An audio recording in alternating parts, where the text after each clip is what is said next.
Samantala, puntahan na muna natin ang Senado dahil si Senator Win Gatchalian nangihinayang at hindi natuloy ang trial sa impeachment case ni Vice President Sara Duterte. Detalye balita mo, RH28, Raymond Adpaas. Lakay Raymond. Elaine, aminado si Senador Sherwin Gatchalian na nanghinayang ito at hindi man lang tumuntong sa trial proper ang kinakarap na impeachment case ni Vice President Sara Duterte. Iti matapos magdesisyon ng mayorya ng mga senador sa botong 18-5 para i-remand ang impeachment complaint sa House of Representatives. Ayon kay Gatchalian, maganda sana na napakinggan sa trial proper ang prosecution at depensa para transparent sa lahat at doon magdidesisyon. Siya ay kasama sa 5 bumoto kontra sa motion na i-remand o ibalik sa Kamara de Representantes ang impeachment complaint. Kasama niya sina Senate Minority Leader Aquilino Coca Pimentel III, Senador Risa Ontiveros, Senador Nancy Binay at Senador Grace Poe. Narito si Senador Gatchalian. If you ask me, maganda sana na pag-usapan yan during the trial proper kasi yun transparent at fair sa lahat. Hindi naman ibig sabihin kung pinakinggan nito sa trial proper, matutuloy siya. Pwede rin siya ma-dismiss. Pero at least doon na natin na pag-usapan.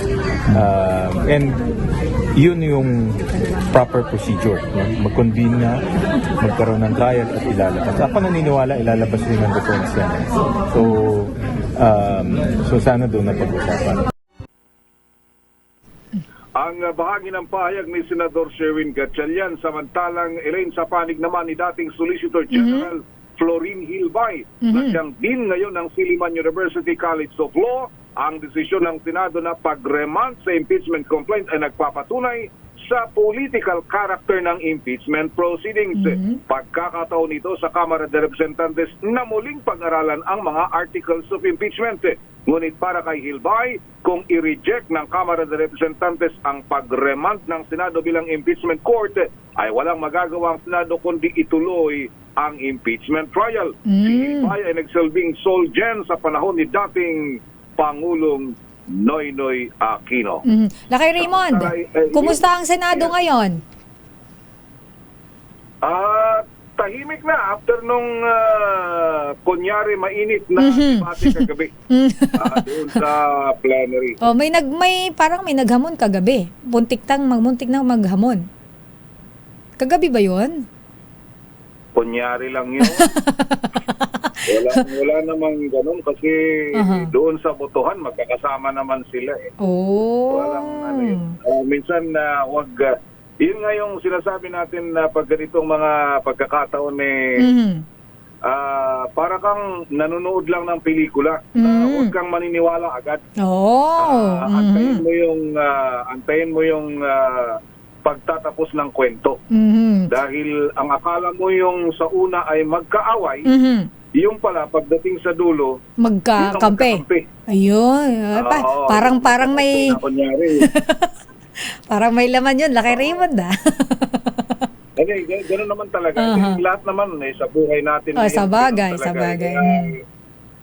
Lalong-lalo na at yun nga yung pagkakabanggit, ang impeachment ay hindi ito legal lamang na usapin, kundi ito ay usapin ng politika. Pero ngayon, Laki Raymond, kumusta naman ang mga nakalatag ngayon sa Senado dahil itong impeachment trial hindi na natuloy.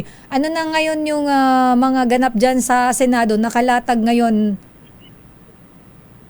Well, ito unahin lang natin kasi ngayong umaga trabaho pa din naman kahit papaano dahil merong confirmation hearing ang Commission on Appointment bagamat ang CA ay mga senador at mga congressmen ang kasama dito.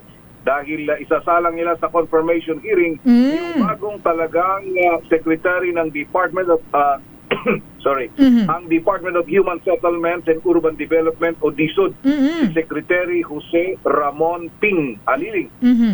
Siya yung isasama ngayon. Then susunod sa kanya yung 118 senior officers ng Armed Forces of the Philippines. Isang Lieutenant General, 7 Major General, 19 na Brigadier General at Commodore at 91 na Colonel at Captain ng Armed Forces of the Philippines. Madami-dami to. 118 ang isasalang pala ngayon sa confirmation hearing ng Commission on Appointment. At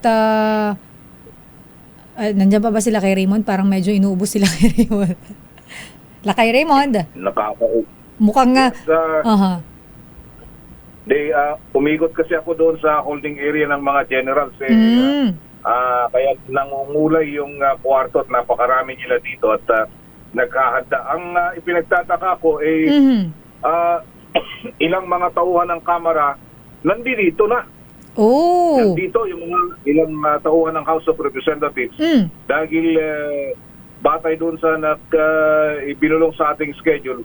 Tuloy daw yung schedule na pagpunta dito ng mga prosecutors mula sa Kamara de Representantes, pero hindi natin alam kung matutuloy pa after yung decision nga late na kagabi. Late na kagabi yung napagbotohan na lumabas na inire-remand o kaya ibinabalik yung impeachment complaint sa Kamara de Representantes. Kaya mamayang hapon, wala na, the normal order of business ang mangyayari dito, Elaine, dahil last day ngayon ng sesyon ng 19th Congress. Ang mangyayari ay ito yung araw na pararangalan yung mga graduating na mga senador.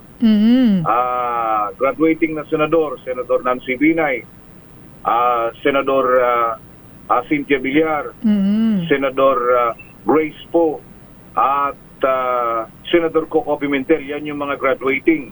Tapos yung mga hindi pinalad ng 2025 election, Senador Bong Revilla, Senador Francis Tolentino.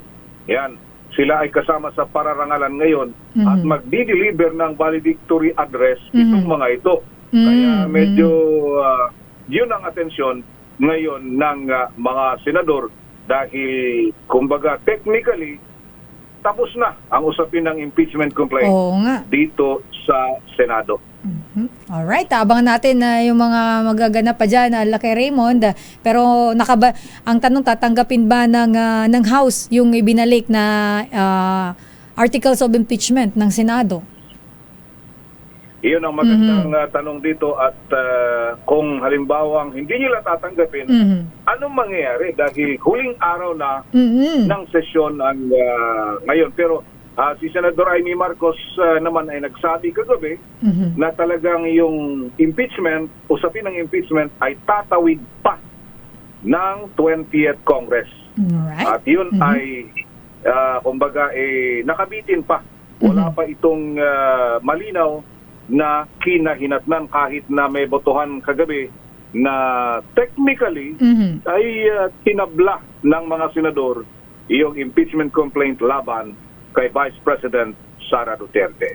Mula sa Senado, ito si RH28, Raymond Datpas para sa DCRH, una sa Pilipinas, una sa Pilipino. Daming bayan. Maraming salamat, RH28, Laki Raymond Datpas.